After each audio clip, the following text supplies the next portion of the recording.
करीब 2000 साल पुराना एक ऐसा किला जिसमें भगवान विष्णु स्वयं विराजित हैं। मध्य प्रदेश के उमरिया जिले में स्थित बंधावगढ़ का किला भारत के अद्भुत और रहस्यमयी किलों में से एक है। इस किले में भगवान विष्णु की स्वयं मुद्रा में पत्थरों से बनी एक विशालकाय मूर्ति स्थापित है। ये मूर्ति अपने अंदर लगभग 2000 साल का रहस्यमयी इतिहास समेटे हुए है। ये किला बंधावगढ़ पहाड़ी पर स्थित है। इसका निर्माण करीब 2000 साल पहले करवाया गया था। आपको बता दें, यह किला ही नहीं बल्कि यह पूरी पहाड़ी ही रहस्यमयी और अद्भुत है। इस किले और पहाड़ का उल्लेख नारद पंच और शिव पुराण में भी मिलता है। इस किले के अंदर जाने के लिए सिर्फ एक ही रास्ता है जो घने जंगलों से होकर गुजरता है। इसके अंदर एक सुरंग बनी हुई है जो सीधे रीवा निकलती है।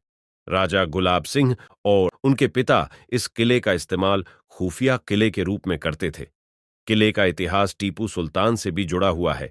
कहा जाता है कि 6 माह के लगातार प्रयास के बाद भी वह इस किले पर विजय हासिल नहीं कर सका था। किले के अंदर 7 ऐसे तालाब हैं जो अब तक सूखे नहीं हैं।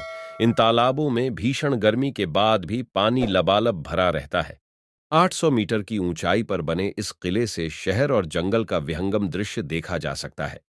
इस किले की अपनी एक पौराणिक कथा है। कहा जाता है कि इस किले को भारत और लंका के बीच सेतु समुद्रम बनाने वाले वानरों ने बनाया था। राम, लक्ष्मण और हनुमान ने लंका से वापसी के समय यहां विश्राम किया था। भगवान राम ने यह किला लक्ष्मण को भाई के प्रेम की निशानी के तौर भेंट किया। लक्ष्मण को बांधवधीश की उपाधि यहीं से मिली। बाद में यह किला रीवा के राजाओं के अधीन रहा। किले के बगल से चरणगंगा नदी बहती है। कहा जाता है कि इस नदी का स्रोत भगवान विष्णु के चरण हैं। इसी कारण इस नदी का नाम चरण गंगा। पास ही शेष शैया पर विराजमान विष्णु की विशाल मूर्ति है। इस मूर्ति को चट्टानों से काटकर बनाया गया है। किले के मुख्य रास्ते से थोड़ा हटकर विष्णु के 10 अवतारों की मूर्तियां देखी जा सकती हैं। साथ ही 12 शताब्दी के 3 छोटे किंतु सुंदर मंदिरों के दर्शन भी किए जा सकते हैं। किले के आसपास कई खतरनाक जंगली जानवर घूमते हैं।